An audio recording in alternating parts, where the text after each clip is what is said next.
할렐루야. 우리가 새해 첫 시간 하나님 앞에 나와서 예배 드린다는 자체가 너무 축복이고 하나님께 감사해야 될 일인 줄 믿습니다.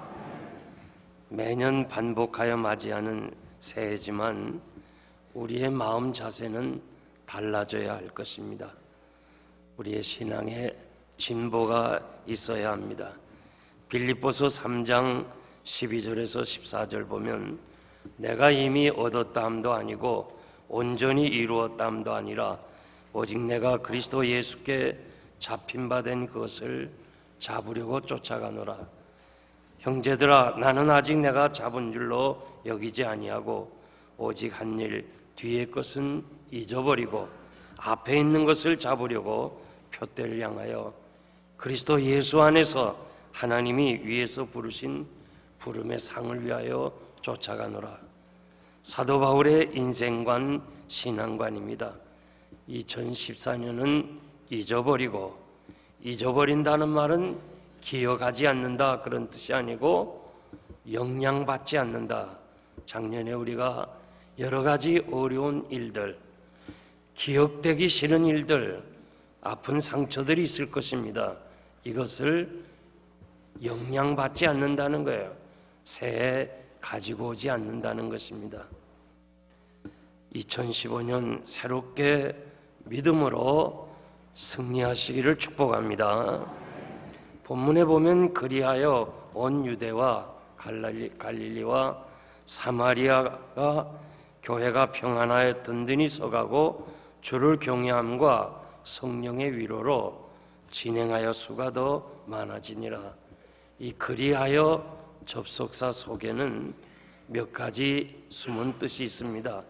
핍박하던 사울이 다메섹 도상에서 주님을 만나고 변해서 주의 종이 되었습니다.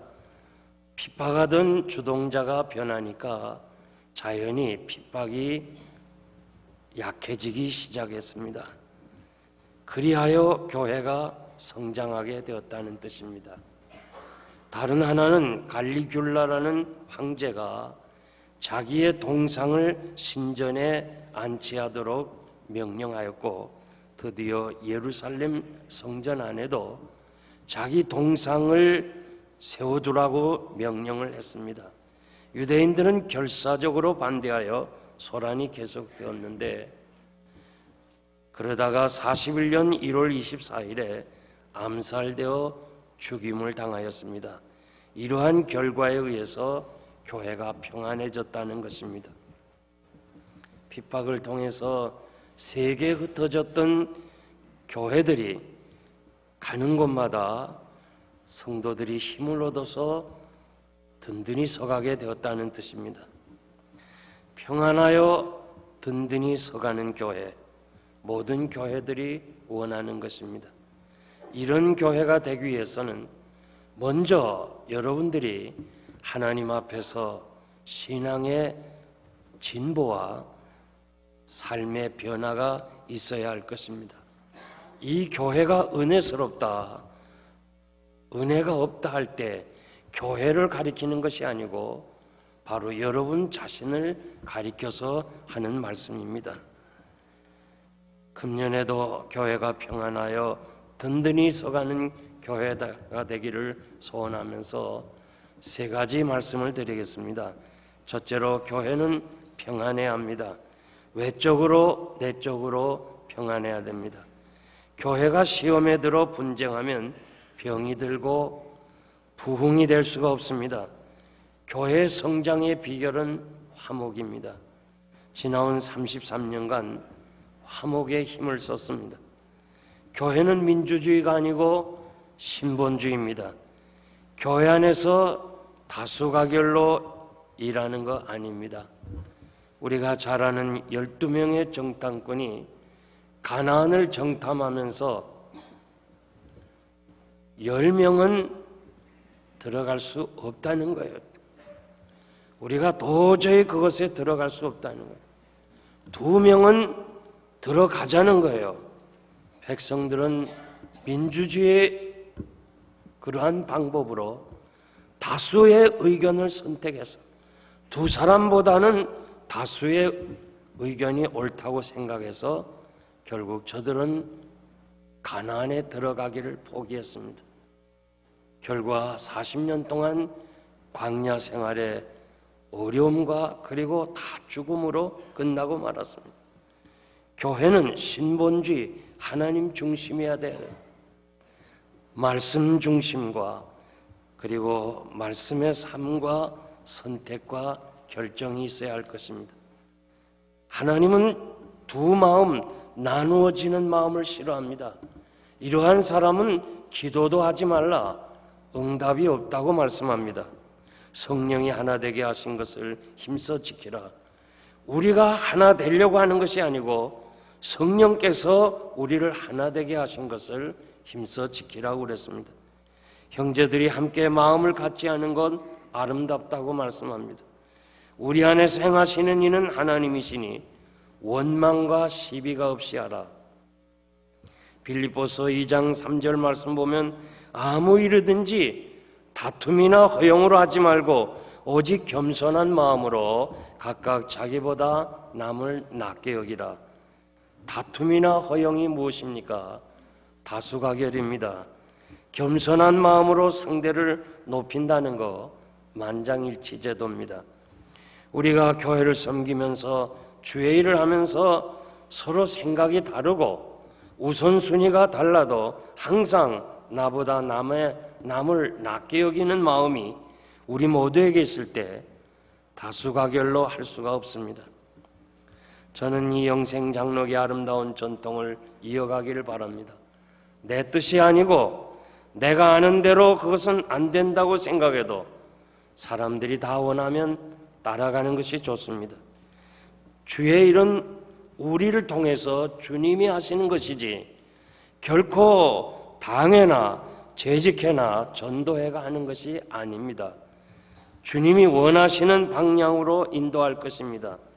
교회에 평안을 깨면서 소수의 사람들의 상처를 주면서 주의 일 할 것은 하나도 없습니다.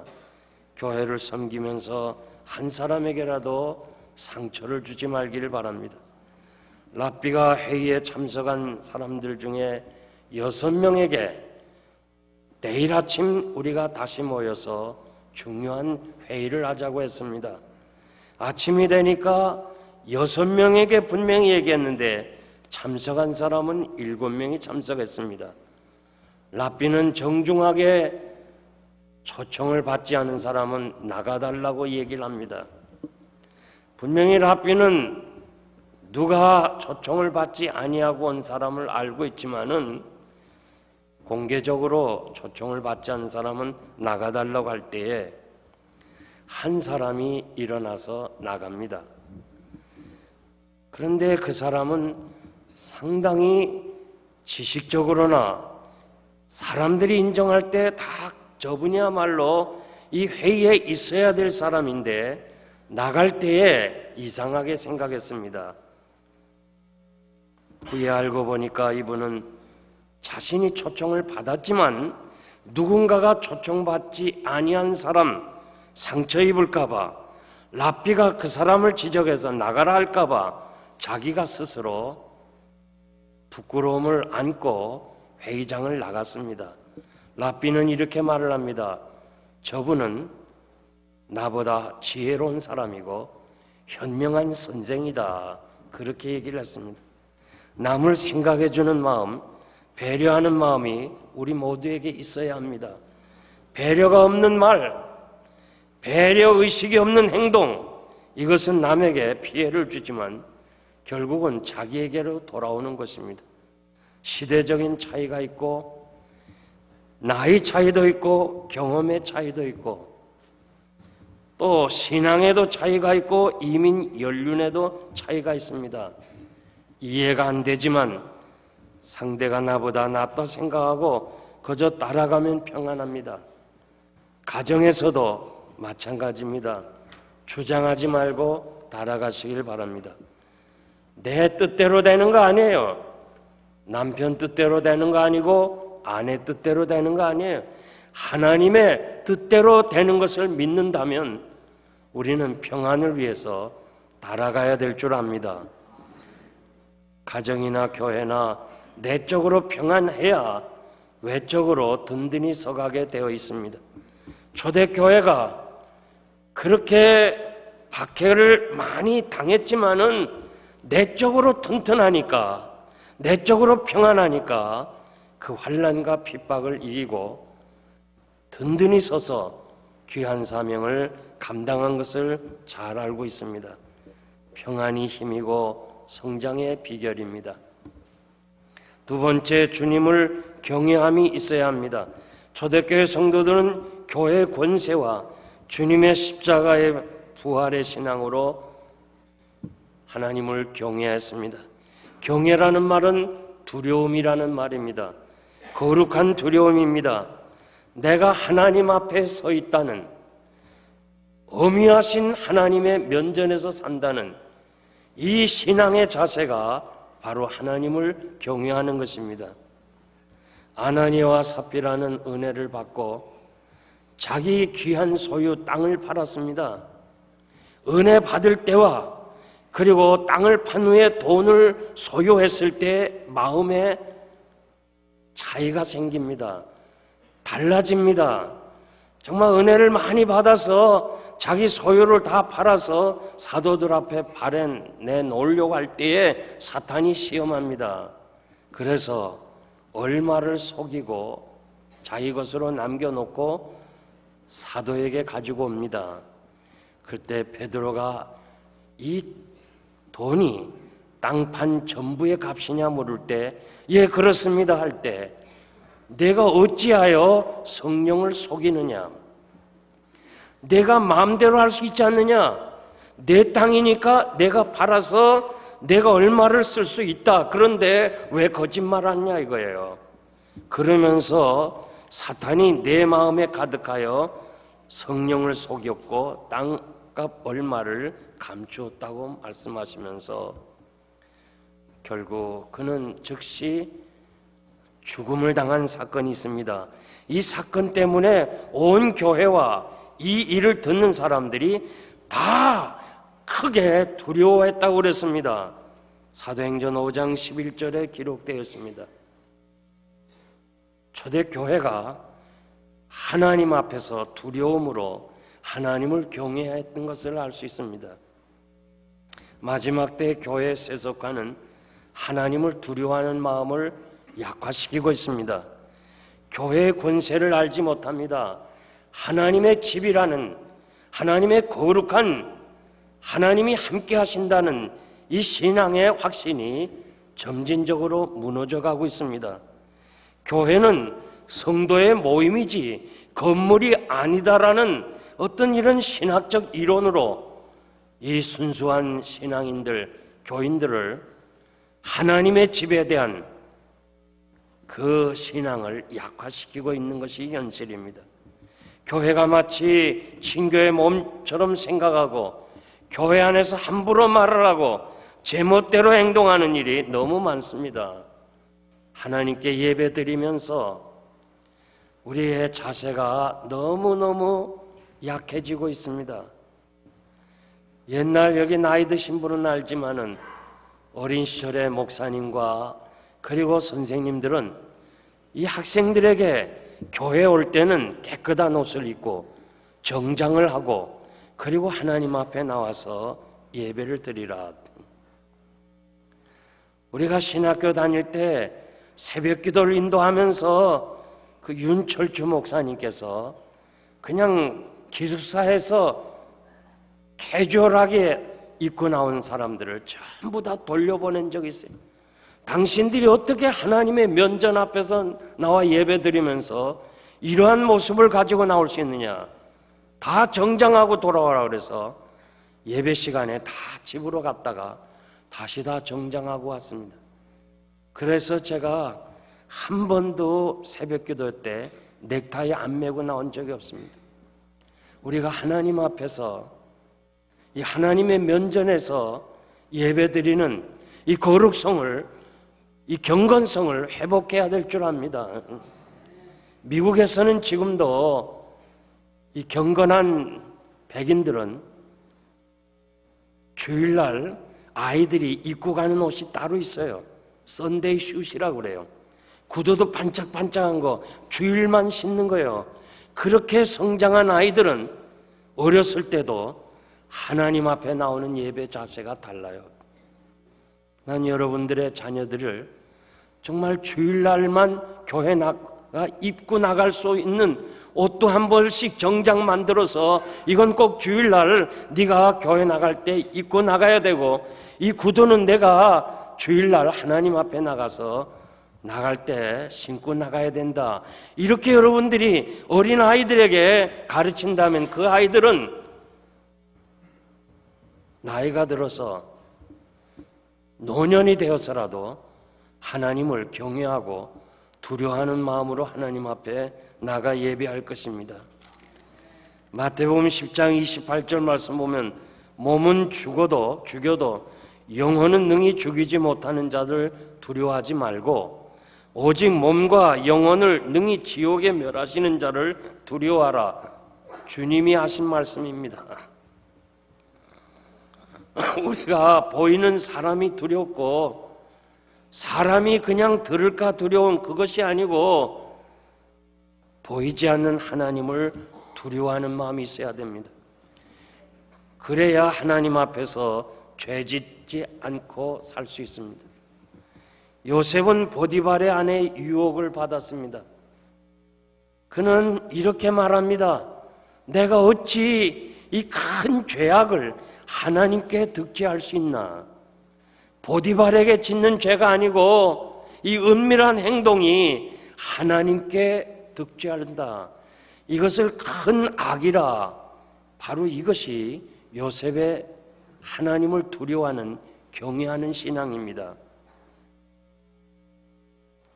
이민사회가 너무 좁습니다.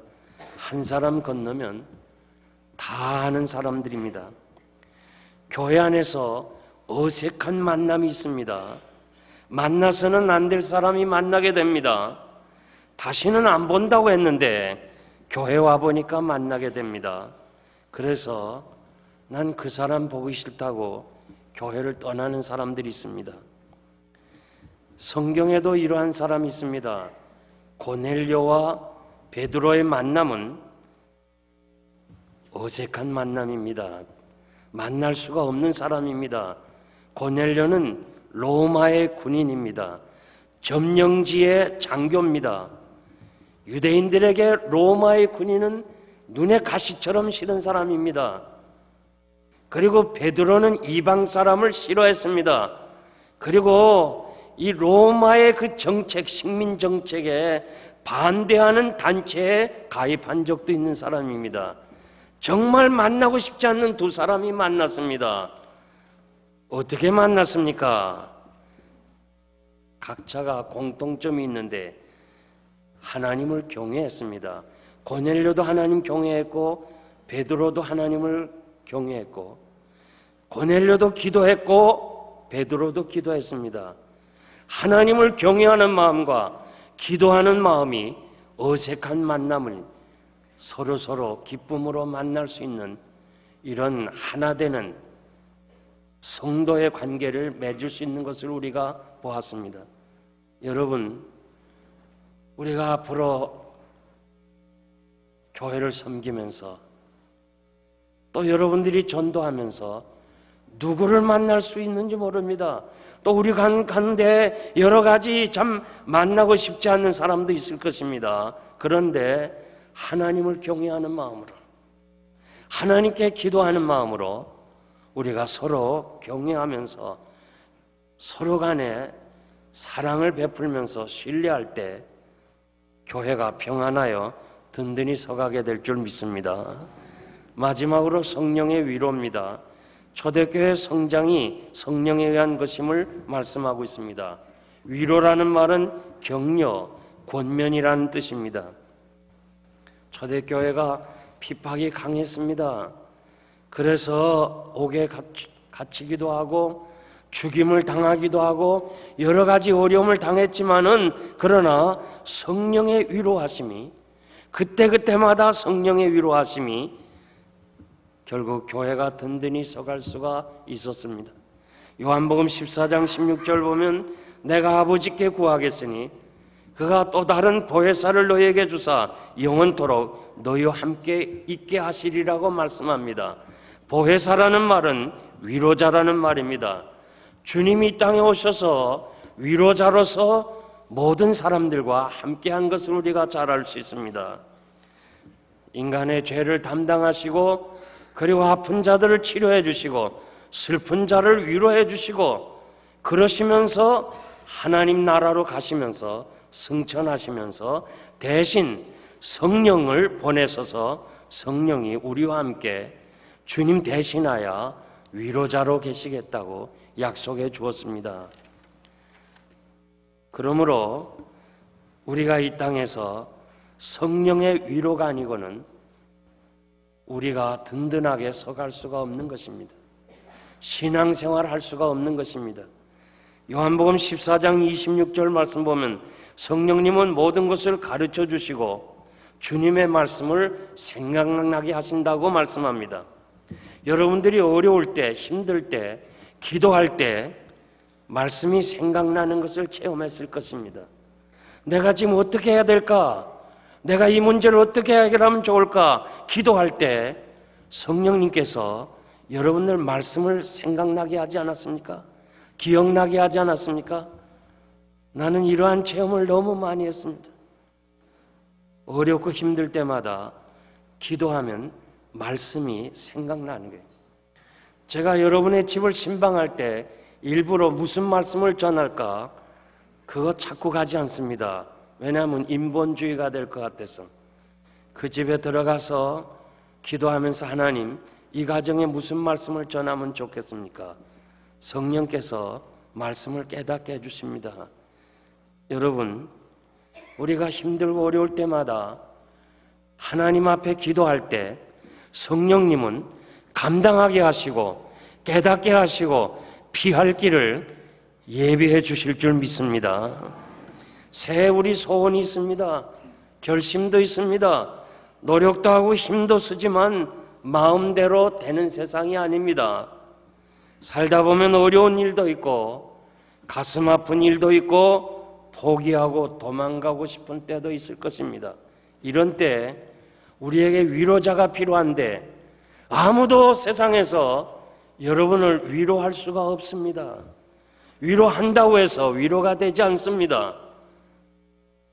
우리들의 위로자는 바로 성령님이신 줄 믿습니다. 우리가 자동차를 타고 다닐 때요, 앞은 볼 수 있습니다. 운전하면서 백미러로 뒤도 볼 수 있습니다. 그런데 옆을 보지 못합니다. 옆이 보이지 않습니다. 사슴을 여러분 치는 경우가 있는데 왜 사슴을 칩니까? 앞만 보고 가다가 사슴을 칩니다. 앞에 가는 사슴은 알았기 때문에 천천히 갈 수 있고 스탑할 수 있지만 옆으로 따라오는 사슴을 못 봅니다. 그래서 그 사슴을 치게 되는 거예요. 저도 그런 경험이 있어요. 우리가 앞도 볼 수 있어요. 뒤도 볼 수 있어요. 그러나 보이지 않는 부분이 있어요. 이걸 영어로 블라인드 스팟이라고 그래요. 안 보이는 데가 있어요. 고개를 돌려야만 보는가. 성령의 위로는 우리 눈으로 볼 수가 없어요. 블라인드 스팟이에요. 다만 기도할 때 볼 수가 있는 거예요. 여러분들이 무릎 꿇을 때 성령의 위로와 함께 하심을 믿습니다. 아람 왕이 이스라엘을 점령하려고 작전 계획을 세웁니다.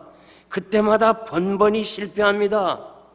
그래서 왕은 고민합니다. 우리 가운데 간첩이 있지 않느냐? 어떻게 이렇게 비밀 작전을 했는데 이스라엘 왕이 먼저 알고 대비하느냐? 그때 신하 중에 한 사람이, 이스라엘은 엘리사라는 하나님의 사람이 있는데 왕이 침실에서 얘기라도 다 듣습니다. 다 봅니다. 그래? 그러면 그 엘리사를 먼저 잡아드려야 되겠다. 그래서 엘리사가 사는 성에 도단 그 성으로 밤에 다 포위하잖아요. 아침에 일어나니까 사환이 큰일 났어요. 이제 죽게 되었습니다. 완전히 아람 군대가 이 하나님의 사람의 집을 둘러 진치고 있는 거예요. 이젠 죽었다 할 때 엘리사는 걱정하지 말라는 거예요. 하나님의 군대가, 아람 군대가 있으면 그 안에 하나님의 군대가 있는데 우리 하나님의 군대가 아람 군대보다 더 강하고 더 많다는 거예요. 그러니까 엘리사는 아무 걱정이 없어요. 두려움이 없어요. 근데 사환은 보지를 못한 거예요. 영적인 블라인드 스팟이 있어요. 하나님이 나와 함께 하시고 성령님이 나와 함께 하신다는 영적인 사람이 돼야 돼요. 하나님이 살아계셨다는 사실을 믿어야 돼요. 그래야 우리가 이 어두운 세상에서 담대하게 살아갈 수 있는 거예요. 믿노라 하면서도 영적인 보지 못하는 것이 있다면 문제입니다. 우리가 성령의 위로가 없이는 이 어려운 세상을 살아갈 수가 없습니다. 사랑하는 성도 여러분, 성령님은 금년에도 우리와 함께 하시고 어렵고 힘들고 외롭고 답답할 때 우리로 하여금 도와주시고 가르쳐 주시고 인도해 주실 줄 믿습니다. 2015년 초행길을 갑니다. 우리는 아무도 이 한 해 우리 앞에 무슨 일이 있을는지 아무도 몰라요. 이 해가 마지막 해인지 몰라요. 이 해가 주님이 오실는지도 몰라요. 우리는 아무것도 몰라요. 그런데 분명히 한 가지 아는 사실은 성령님이 여러분과 함께 하실 줄 믿습니다. 때마다 일마다 감당하게 하실 거예요. 어렵습니까? 힘듭니까? 모세가 납작이 엎드린 것처럼 하나님 앞에 엎드리면 성령님께서 여러분을 도와주시고 인도해 주시고 그 환난이, 그 고난이, 그 시련이 위로로 변하게 해주셔서 우리가 든든하여 평안하여 하나님 앞에서 하나님의 뜻을 이루어갈 줄 믿습니다. 이제 말씀을 맺겠습니다. 뉴질랜드에 가보면 크라이스트 처치라는 이 도시 이름이 있습니다. 이곳에 작으면서도 아름다운 성당이 있는데 일본인 관광객이 그 예배당이 너무 예뻐가지고 그 안에 들어가서 신부에게 결혼 주례를 부탁합니다. 여행 온 차에. 그래서 전도적 차원에서 결혼 주례를 해줍니다. 그리고 이 일본인 젊은 부부가 돌아가서 그 다음에 자기들이 소문을 냅니다. 그리고 그들이 성공하는 이런 축복의 삶을 삽니다. 그러면서 오늘처럼 일본이 이혼하고 가정이 파괴되고 막 이런 때에 이 젊은이들이 행복하게 살고 성공한다는 이 소문이 퍼집니다. 그러면서 일본인들이 저마다 이 크라이스트 처치에 가서 그 작은 예배당에서 결혼 예식을 하기를 원하는 거예요. 그러니까 사람이 너무 많다 보니까 옆에 호텔이 생겼어요. 그리고 여행사에서 관광 패키지를 만들었어요. 가서 결혼식도 하고 뉴질랜드 관광도 하고 이 패키지 때문에 수많은 젊은이들이 바로 이 크라이스트 처치란 뉴질랜드로 신혼여행 겸 결혼 예식을 거기서 하는 거예요. 이 소문이 참 중요합니다. 영생장로교회가 오늘까지 부흥된 비결은 좋은 소문이었어요. 정말 이 좋은 소문이 이 지역뿐만 아니라 미 전 지역에, 제가 지난 주간에 미러키를 다녀왔는데 미러키에서도 영생교회 소문이 대단해요. 난 정말 이 아름다운 소문이 멈춰지질 않기를 원해요. 계속해서 이 아름다운 소문이 전 세계에 퍼져서 정말 이 시대에 세속화되고 그냥 죄악된 길로 나아가는 이런 마지막 때 영생장로교회가 주의 은혜로 평안하고 주의 말씀으로 든든히 서가는 아름답고 건강한 교회, 행복한 교회, 남에게 축복을 나누어주는 이 복된 교회가 되기를 주님의 이름으로 축복합니다. 기도